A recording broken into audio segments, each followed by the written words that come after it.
আসসালামু আলাইকুম শালম ভাই। কিরে রাহুল, কি অবস্থা তোগো? হ্যালো ভাই, আপনার নাকি ভাই কে গাড়াইছে ভাই শুনলাম?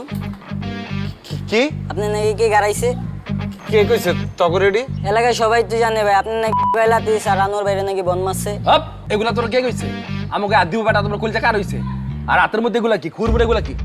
এইগুলো তো ভাই আপনি গলে গাইলে আবার কথা কছেন, তোর কানে তোলেন বন দিমু কিন্তু। হালাই রে হাতেতে, এডি হালাই হাতের মধ্যে কলম লো। আর এই পোলারে তো দেখে মনে হইতেছে ঘুমাইছিল ঘরের ভিতরে, টান দিয়ে লইছস। হ্যাঁ, যা বাসা যা যা। আচ্ছা ভাই, লাগলে জানেন। আবার কথা কস, লাগলে জানাম মানে। তোর গুন্ডা হয়ে গেছস? কি কাটিং দিছস? চুলকো দুই পাশের।